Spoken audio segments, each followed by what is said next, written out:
ഇപ്പോൾ വരുന്ന ഒരു പുതിയ വാർത്ത, ഒരു മൃതദേഹം കൂടി വയനാട്ടിൽ നിന്ന് ഉരുൾപൊട്ടലുണ്ടായ മേഖലയിൽ നിന്ന് കണ്ടെടുത്തിട്ടുണ്ട് എന്നുള്ളതാണ്. ന്യൂ വില്ലേജ് ഓഫീസ് പരിസരത്ത് നിന്നാണ് മൃതദേഹം കണ്ടെടുത്തത്. വീടിന്റെ ചുമരിനോട് ചേർന്ന നിലയിലായിരുന്നു മൃതദേഹം. സുർജിത്ത് അയ്യപ്പത്ത് വിവരങ്ങളുമായി. സുർജിത്ത്, ന്യൂ വില്ലേജ് ഓഫീസ് എന്നുള്ളത് ഏത് മേഖലയാണ്? വീട്ടിനുള്ളിൽ എന്ന തരത്തിലായിരുന്നോ മൃതദേഹം?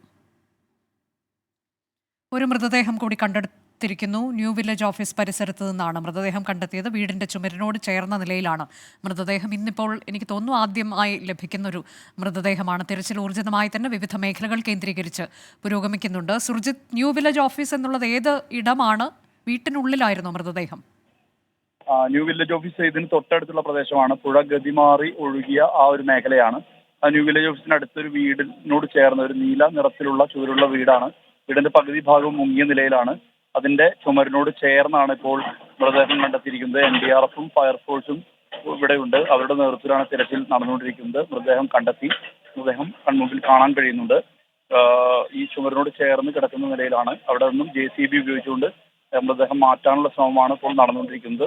ഓരോ ദിവസവും കൂടുതൽ മൃതദേഹങ്ങൾ കണ്ടെടുക്കുകയാണ്. മൃതദേഹം അഴുകിയ നിലയിലാണ് നമുക്ക് ഇപ്പോൾ കാണാൻ കഴിയുന്നത്. ഇപ്പോൾ മരത്തടികൾ ഉൾപ്പെടെ ഇട്ടുകൊണ്ട് മൃതദേഹം പതുക്കെ പൊക്കി എടുക്കാനുള്ള ശ്രമമാണ് നടത്തിക്കൊണ്ടിരിക്കുന്നത്. അനുജ അറിയിച്ചു. സുർജിത്ത് അയ്യപ്പത്താണ് വിവരങ്ങൾ നൽകിക്കൊണ്ടിരിക്കുന്നത്. ദുരന്തഭൂമിയിൽ നിന്ന് ഒരു മൃതദേഹം കൂടി കണ്ടെത്തുകയാണ്. ന്യൂ വില്ലേജ് പരിസരത്ത് നിന്നാണ് ഇപ്പോൾ ആ മൃതദേഹം ലഭിച്ചിരിക്കുന്നത്. വീടിനോട് ചേർന്നുള്ള പ്രദേശത്ത് നിന്ന്. അതോടെ ഉരുൾപൊട്ടലിൽ മരണസംഖ്യ 384 എന്നുള്ള നിലയിലേക്ക് എത്തിയിട്ടുണ്ട്. അഴുകിയ നിലയിലാണ് ആ മൃതദേഹമുള്ളത്. അത് പുറത്തെടുക്കാനുള്ള ശ്രമം ഇപ്പോഴും നടക്കുന്നു എന്നാണ് സുർജിത്ത് അയ്യപ്പത്ത് റിപ്പോർട്ട് ചെയ്യുന്നത്. മരങ്ങളടക്കം ഇട്ടുകൊണ്ട് ആ മൃതദേഹം അവിടെ നിന്ന് എടുക്കുന്നതിനുള്ള നടപടികളാണ് ഇപ്പോൾ പുരോഗമിക്കുന്നത്. വിവിധ സോണുകളിൽ പരിശോധന നടക്കുന്നുണ്ട്. റിക്കവറി, ഇന്നത്തെ ആദ്യത്തെ റിക്കവറിയാണിത്. രാവിലെ തന്നെ 7 മണിയോടുകൂടി തന്നെ തിരച്ചിൽ ആരംഭിച്ചിരുന്നു. 11:30 ഒരു മൃതദേഹം കണ്ടെത്താൻ കഴിയുന്നു. ഇന്നലത്തെ ദിനവുമായൊക്കെ താരതമ്യപ്പെടുത്തുമ്പോൾ റിക്കവറി പൊതുവെ കുറവാണ് എന്ന് നമുക്ക് പറയേണ്ടി വരും. ഈ മണിക്കൂറിൽ ഇപ്പോഴൊരു മൃതദേഹം കണ്ടെത്തുന്നു എന്നുള്ളതാണ്.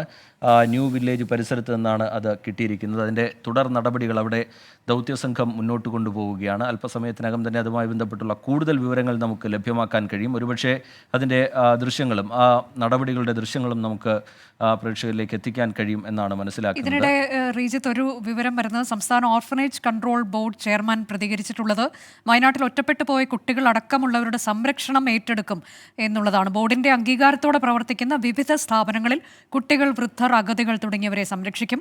ഓരോ മതവിഭാഗത്തിൽപ്പെട്ടവർക്കും പ്രത്യേക സൗകര്യമൊരുക്കും എന്നുള്ളതാണ്. ഈ ബോർഡിന് കീഴിൽ 2000-ലധികം സ്ഥാപനങ്ങളുണ്ട്. അവിടെ കുട്ടികൾക്ക് വിദ്യാഭ്യാസം ഉറപ്പുവരുത്തും. കൗൺസിലർമാരുടെ സേവനവും വയനാട്ടിൽ ഉറപ്പുവരുത്തും എന്നതാണ് അദ്ദേഹം പറഞ്ഞത്. ഇന്ന് മൃതദേഹങ്ങൾ കൂട്ടത്തോടെ സംസ്കരിക്കാൻ പോകുന്നുണ്ട്. ഇന്ന് വൈകിട്ട്, ഇന്നലെയും നമ്മളത് കണ്ടതാണ്. ഇന്നലെ 8 മൃതദേഹങ്ങളാണ് സംസ്കരിച്ചത്. അതിന് മുമ്പുള്ള ദിവസങ്ങളിൽ 2 ദിവസങ്ങളിലായി 5 മൃതദേഹങ്ങളും തിരിച്ചറിയാൻ കഴിയാത്ത 5 മൃതദേഹങ്ങളും സംസ്കരിച്ചിരുന്നു. അങ്ങനെ ഇന്നലെയും കഴിഞ്ഞ ദിവസങ്ങളിലുമായി 13 മൃതദേഹങ്ങളാണ്, തിരിച്ചറിയാൻ കഴിയാത്ത മൃതദേഹങ്ങളാണ് സംസ്കരിച്ചിട്ടുള്ളത്. ഇന്ന് വൈകിട്ട് തിരിച്ചറിയാൻ കഴിയാത്ത മറ്റു മൃതദേഹങ്ങൾ സംസ്കരിക്കും എന്നുള്ള കാര്യം സർക്കാർ വ്യക്തമാക്കിയിട്ടുണ്ട്. അത് കണക്കിങ്ങനെയാണ്: 31 മൃതദേഹങ്ങളും 150-ലധികം ശരീരഭാഗങ്ങളുമാണ്. ഇപ്പോൾ ഒരു മൃതദേഹം കൂടി കണ്ടെത്തിയിട്ടുണ്ട്. അതിൻ്റെ വിശദാംശങ്ങൾ പങ്കുവയ്ക്കുകയായിരുന്നു സുർജിത്ത് അയ്യപ്പത്ത്.